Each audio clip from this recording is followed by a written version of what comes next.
On this episode of Newt's World, how does the most powerful man or woman in the world, the President of the United States, depend on chief executive officers? CEOs provide assistance in the form of personnel, policy insights, and campaign cash. But they also become essential foils for presidents, serving as both allies and convenient enemies. In his new book, The Power and the Money, the epic clashes between commanders-in-chief and titans of industry, Tevi Troy reveals an intricate web of power, where CEOs need presidents and presidents need CEOs. Troy shows how each must step carefully or risk unpredictable costs and collateral damage. I'm really pleased to welcome my guest, Tevi Troy. He is a best-selling presidential historian, former White House aide, Deputy Secretary of Health.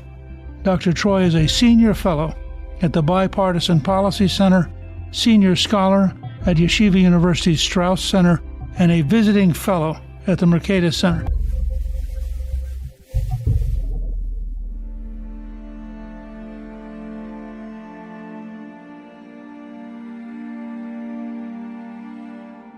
Tevi, welcome, and thank you for joining me on Newt's World. Well, Mr. Speaker, I have to say thank you because you were an inspiration to me at a very young age. I got a PhD in the early 1990s, inspired by people like you and Bill Kristol and Ralph Reed and Frank Luntz, who had PhDs and were really making a difference in Washington. And I thought that would be the degree to get because of your example and your model. Thank you. Well, when you look back, was that the right decision for you? Oh, absolutely. I got a PhD knowing that I would never have an opportunity to teach, or at least for most of my career. I'm now teaching at Yeshiva University, but I knew I could make it in Washington because of what you guys had done, and you kind of blazed the path. So yeah, I'm glad I got the degree. Well, I'm glad it worked out. But I must say, I think having more people who have actually studied and learned things would probably be useful in government. We have a lot of people who know how to win campaigns, but they don't necessarily know how to solve problems. What led you to this book? It's fascinating, but why did you decide to write it? Well, thank you. I've written now 5 books on presidential history. This is my 5th one. And in every one, I've written about presidents and blank. And the blank is something that nobody has covered before and something that speaks to our current moment. So, for example, in 2020, I wrote Fight House about infighting in the White House because everyone was talking about infighting in the Trump White House. So I went to look and see if it had happened before, and obviously it had. And with this book, everyone's talking about CEOs, big tech companies. Both Democrats and Republicans seem to dislike business, which wasn't always the case. And I wanted to see if there was a way I could use my presidential knowledge and my expertise in presidential history to bring that lens to examine this current moment and why we are in the current state we are with relation to big business and big government. That's interesting. Were you surprised by what you found? They were constant surprise. I mean, that's why you like to go into the archives. That's why you do the research. You know, Robert Caro famously says, turn every page. And the more you turn, the more you uncover. I mean, I found this one story that just shocked me that in 1880, James A. Garfield, who I actually think is an underrated figure in American history, he's running for president. He's obviously looking for campaign cash, which they always do. And he asks his political advisor, a guy named Amos Townsend, about this fellow named Rockefeller. He doesn't even know how to pronounce Rockefeller's name or how to spell it. And he asks if he should go to this guy for money. And Townsend warns him that the name Rockefeller cuts like a knife in Pennsylvania and that he should tread lightly and stay away from him. And I just thought that was such a perfect encapsulation of what the relationship between presidents and CEOs. They want the money. They want the power that comes from the CEOs, but they've got to be really careful because they're politically unpopular. And has that been true all through the whole of American history, that the people who acquire money and power were enough of a populist culture that inherently makes them untrustworthy? I would say yes, but that's always a strain in American life. But then sometimes you have these CEOs like Lee Iacocca who become iconic figures. Lee Iacocca has the #1 best-selling book in America in 1984 and 1985. I don't know anybody who's ever done that 2 straight years. And so he becomes a massive figure and an admired figure in American life. So sometimes you have these CEOs who get admired, but others you have them in the crosshairs of politicians. You pick 18 CEOs and the president that they each interacted with. How did you go about picking who you were going to write about? Every one of these CEOs had to interact with multiple presidents, otherwise they wouldn't fit the model of the book.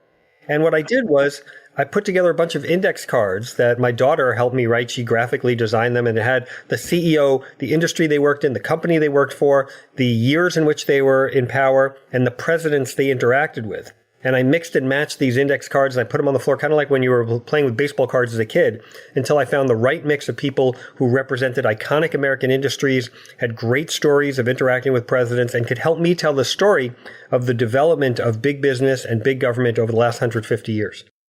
I mean, a lot of these guys, particularly if they say found their own company, Rockefeller would be an example, or Elon Musk today, they can be around for 4 or 5 or 6 presidents. Jack Welch, 10 presidents.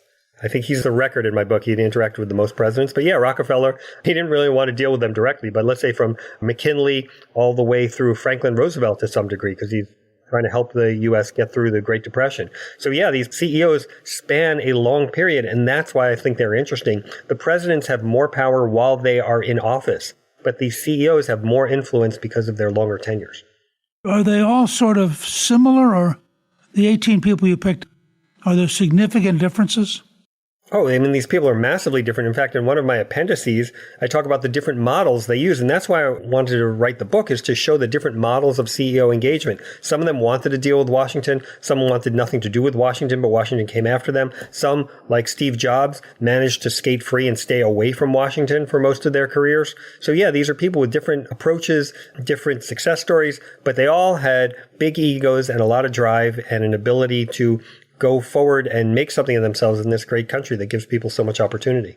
In that context, is it the presidents who tend to approach the CEO, or the CEO who tends to approach the president? I would say I found both. I mean, sometimes you have someone like Lew Wasserman, who I found really interesting, who wants to stay away from government. And then when Bobby Kennedy's Justice Department starts investigating him and his businesses, Wasserman realizes he has to engage in Washington, and he first approaches John F. Kennedy. Kennedy's obviously assassinated tragically, but then he becomes very close friends with Lyndon Johnson, raises a lot of money for him, and actually starts the pipeline of Hollywood cash going to Democratic presidents. It wasn't really such a big deal before Wasserman. So yeah, a lot of times these guys approach the president, but sometimes the president comes to them as well. There are also moments, you point out, when the CEOs have the power to actually dramatically affect America's future in ways that presidents need them. So I tell some stories there of CEOs who really stepped up to help the country in times of need. Think of J.P. Morgan, who was none too popular among presidents or politicians in general, who in 1895 comes to Washington to help come up with a plan to solve a liquidity crisis that the U.S. government has. And then in 1907, Teddy Roosevelt's not a fan of Morgan either, but Morgan again comes to Washington to come up with a plan to help in the Panic of 1907. Henry Ford doesn't like Franklin Roosevelt much, but he builds the largest armaments plan at Willow Run that helps the U.S. supply the planes it needs for the fights in World War II. So I think that a lot of these CEOs have stepped up in important ways to help the country in times of need. One of the most interesting is the degree to which Theodore Roosevelt is really a reformer who takes on business. You think he's a Republican, but he's really kind of the aggressive reform wing of that generation's Republican Party. Doesn't he tackle both the coal mine owners at one point, and then later comes back and really wants to look at the whole issue of monopolies in a very aggressive way for what you would have thought of as a Republican politician? How did you, in your own mind, come to grips with Teddy Roosevelt? Well, I'm a bit of an anomaly among Republicans because I'm not a huge Teddy Roosevelt fan, not just because of the progressive reformer stuff, but because of the way he dealt with William Howard Taft. Obviously, Taft is his best friend. They walk to work together all the time. And then Roosevelt makes Taft become president after him, becomes his successor, even though Taft just wants to be Supreme Court Justice and actually Chief Justice, which he eventually attained. So then Taft becomes president at Roosevelt's urging. Roosevelt doesn't like what Taft does as president. And then in 1912, Roosevelt runs against him, loses in the convention, so he doesn't get the Republican nomination, and then runs a third party against him, which guarantees that we got Woodrow Wilson, who was a terrible president by my lights. So I really don't like the way Roosevelt approached things, but I think he was also quite harsh on some of these business leaders. He goes after Rockefeller and targets him after Rockefeller is retired from the company, but he makes Rockefeller the face, the target of his assault on Standard Oil, which is eventually successful and gets the company broken up.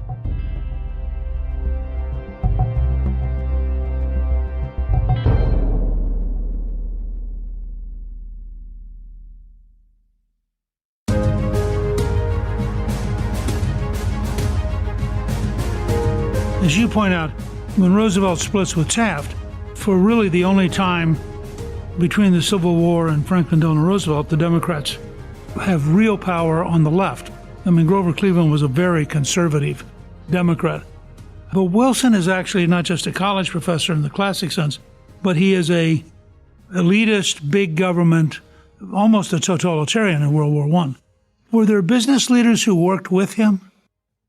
Well, I talk in the book about Henry Ford, who goes to see Wilson in the White House to try and convince Wilson not to enter World War I. Ford was a big pacifist, and Ford tries to charm Wilson by telling him Henry Ford jokes, which were a thing at the time.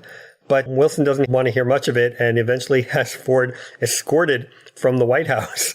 And then Ford goes to New York and he goes on something called the Peace Ship, which is a ship that Ford funded of a bunch of liberal peace activists, and they think they're going to solve the intractable problems of World War I. It's a debacle, and even Ford's wife tells him to get off the ship because it's such a failure. Huh. Were there any major business types who Wilson was able to work with? Not that I came up with in my book. He was kind of an unpopular guy with business and, unpopular in my mind for many of the reasons that you say, Mr. Speaker, including he resegregated the federal government. I mean, Wilson was just a bad guy on many levels, and I like him even less than Teddy Roosevelt. And you have with Wilson somebody who really sort of wants to run everything. I mean, it's amazing how petty and how much power Wilson accumulated. Of course, for a long time, liberals loved him, and I think it's only in recent time they've come to grips with he was a segregationist. The post office took over the telephone company and ran it so badly that they sort of vaccinated the country against government ownership for a generation because it was such a total disaster, and they had to release it. Yeah, I totally agree with you on Wilson. He was a bad president and a bad guy. I'm not at all a fan. And I think only the fact that he has a D after his name is what salvaged his reputation for a number of generations until recently when people have woken up to how bad he is. One key figure who's in the Wilson administration and then goes on to be the vice presidential nominee in 1920. The Democrats lose. He ends up with polio in 1923. Amazingly, as an act of sheer will, becomes governor and then president, is Franklin Delano Roosevelt. What was FDR's relationship like with big business and with CEOs? Yeah, well, for the most part, big-name CEOs don't like Roosevelt. He's very anti-business. He's critical of business. He even has anti-business surrogates on the campaign trail, including Harold Ickes, who's the father of Harold Ickes, who was a dirty tricks player in the Clinton White House. And so Roosevelt has poor relations with business, especially with Henry Luce, who is the founder and editor and publisher of Time magazine, who is constantly critical of Roosevelt. Also, Henry Ford doesn't like Roosevelt much, but Roosevelt does have some businessmen who like him, and that's usually in Hollywood. Jack and Harry Warner are big Roosevelt fans, and they actually use Warner Brothers studios for basically pro-Roosevelt propaganda, both leading up to World War II and also during the Great Depression. So Roosevelt does have some business allies, but in general, he's pretty unpopular with business. I was just looking at some of your titles. You wrote, Shall We Wake the President? 2 Centuries of Disaster Management from the Oval Office. You wrote, What Jefferson read, Ike watched and Obama tweeted, 200 years of popular culture in the White House. Then you wrote, Intellectuals in the American Presidency, Philosophers, Jesters, or Technicians. And then you wrote Fight House, Rivalries in the White House from Truman to Trump. I mean, you have really spent your career immersed in trying to understand the presidency and the White House as an institution. That's absolutely right. And I also had the added pleasure and honor of working in the White House in the George W. Bush years. So I'm one of the rare people who understands the White House and the presidency from both an academic perspective, but also as a practitioner from having worked there. How were your eyes opened or your opinions changed by the fact of being in the White House? Yeah, so when I got my PhD at University of Texas, I would go to the archives and I would see these memos written by, let's say, Pat Moynihan, and they were marked up in the margins by Richard Nixon. I was just amazed at this. So I got a sense of how people could influence presidents, what kind of memos would appeal to presidents, what the policy process was like. And so I thought it gave me a leg up when I came to the White House. And then when I got the actual experience in the White House, I've written 4 of my books since then, and I think I have a better understanding of the process, what the different roles are. I mean, I didn't know what special assistant to the president meant when I was reading memos from Arthur Schlesinger to Kennedy, but after having worked in the White House, I understand what the different positions are, what they mean, and what kind of power they have. From that standpoint, do you see presidents shaped more by their internal staff than their external contacts? For the most part, yes, internal staff, the presidents are in a bubble. Trump seems to be a bit of an exception. I mean, he would use his cell phone to talk to a wide variety of people that the staff couldn't control. Reagan also, they tried to keep outside influences away from him. They tried to hide his copies of Human Events, for example. But George W. Bush was different. He actually sent an email to all his friends before he becomes president saying, I'm not going to be able to be in touch with you as president, in part because I don't want you subject to FOIA requests down the road. So some presidents kind of force themselves in the bubble, and others try and break out of it.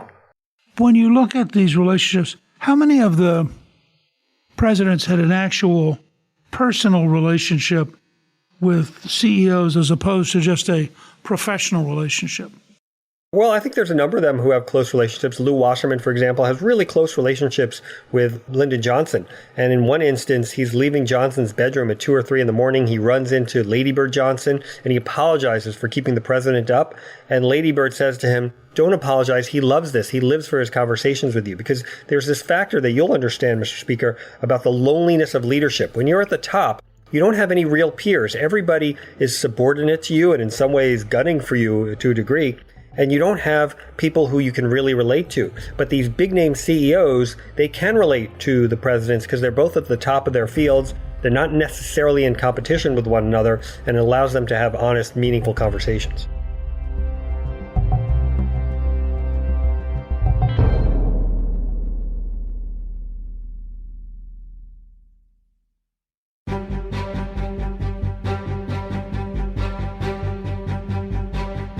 When I was Speaker, and we made the decision that we would balance the federal budget, which was totally volitional because the House had passed a balanced budget amendment, which we'd committed to in the contract, and the Senate came within 1 vote but failed.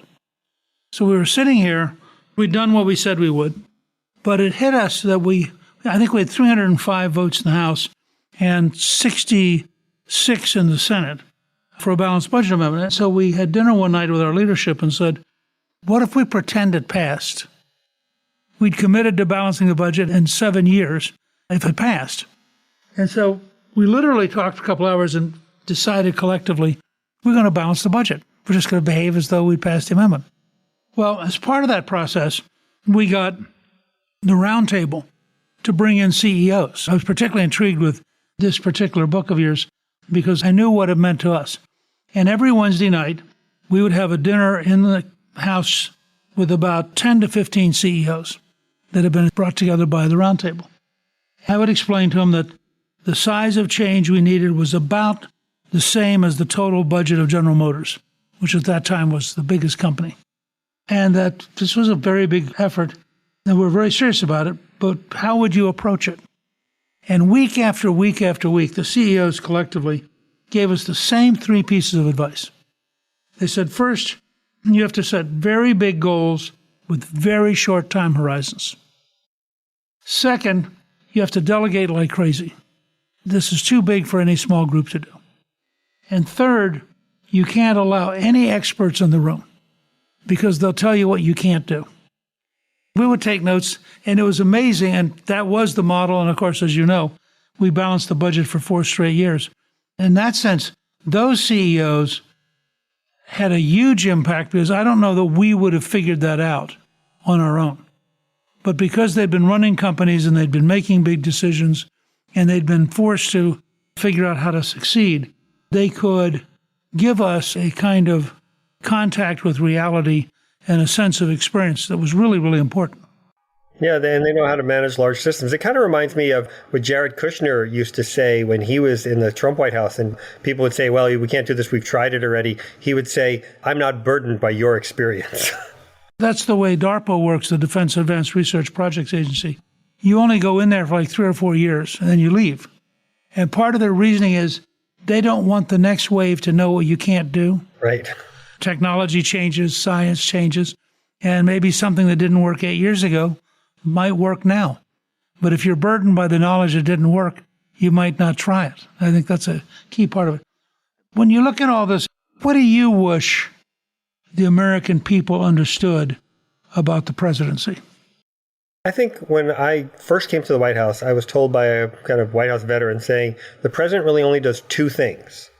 They do public events, meaning they get their word out, their message out somehow, or they make decisions. They decide on policy questions. And people think that the president's going to go solve the issue of a hurricane or they're going to single-handedly win a war. They don't do that. Their leverage is their ability to communicate with the American people and their ability to make decisions that send government in a certain direction. So they're not really superhuman people who can just snap their finger and make something happen. They can move the battleship of America in a certain direction, but it doesn't go quickly. You remember the Truman line that Eisenhower would arrive thinking that it was like the Army, and he would discover that you could make all sorts of decisions in the Oval Office, but trying to actually get them implemented was really, really hard. Yeah, I do remember that, but I also know that Truman left with very low approval ratings, and Eisenhower had an incredibly successful presidency with economic prosperity and no wars. Eisenhower had run a fairly large bureaucratic structure called the Allied Forces in Europe. He'd had some experience with really big decisions and really big organizations.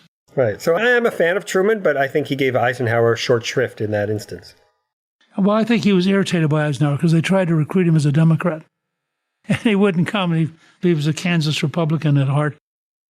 He would have won if he'd run as a Democrat. He would have run if he'd run as a Republican. It actually reminds me of a great story of George H.W. Bush used to play tennis with his mother, Doro. And she was a great tennis player. And she would play her son, George, and beat him with her right hand. And then after she beat him, she'd switch to her left hand and beat him again. That may say a great deal about that relationship. Yeah, I think it does. I know in the case of FDR, I'm convinced that he was so good at hiding who he was because of his mother, that she was so dominating that by the time he was 6 or 7, he figured out that there would be an inner FDR and there'd be the image he gave his mom, because otherwise she would just totally control him. And as a result, a little bit like Reagan, you couldn't quite ever fully know FDR. Great description of him as a chameleon on plaid. Yeah, that's right. But Roosevelt was pretty good at smiling cheerfully and living out whichever part of the chameleon he had to be, which is amazing. So what is your next book going to be?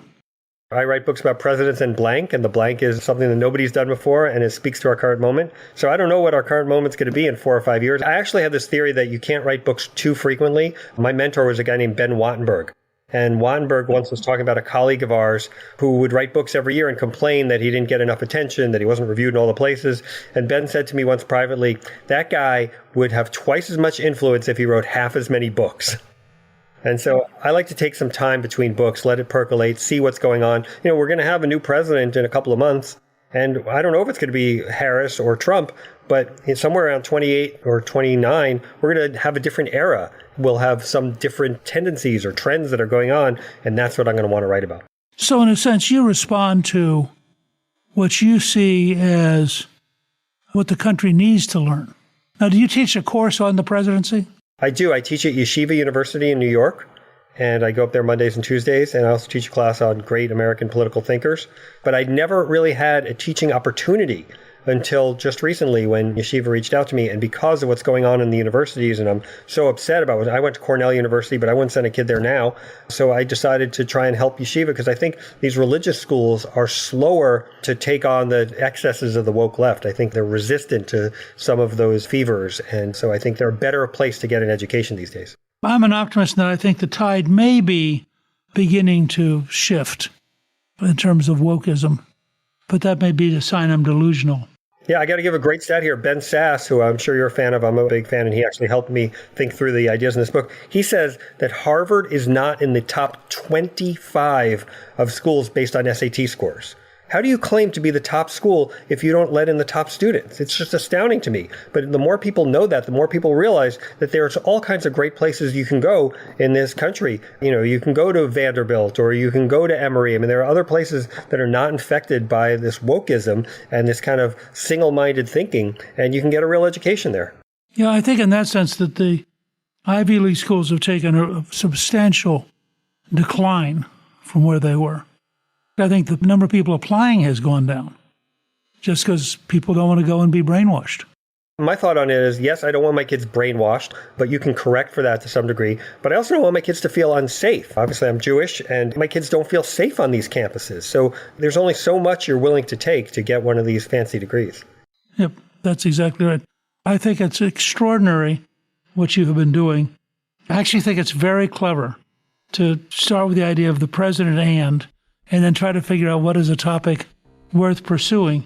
And you've certainly created an entire pattern here that I think all of us will look forward to seeing more of. Your new book, The Power and the Money, the epic clashes between commanders-in-chief and titans of industry. I think people are going to find it fascinating. It's available now on Amazon and in bookstores everywhere. And Tevi, I want to thank you for joining me. I think this has been a great conversation. Thank you so much. I appreciate it. I've been admiring you since the very beginning of my adult career, and it's a real pleasure and honor to get to speak to you like this. Thank you to my guest, Tevi Troy. You can get a link to buy his new book, The Power and the Money, on our show page at newtsworld.com. Newt's World is produced by Gingrich 360 and iHeartMedia. Our executive producer is Garnsey Sloan. Our researcher is Rachel Peterson. The artwork for the show was created by Steve Penley. Special thanks to the team at Gingrich 360. If you've been enjoying Newt's World, I hope you'll go to Apple Podcasts and both rate us with 5 stars and give us a review so others can learn what it's all about.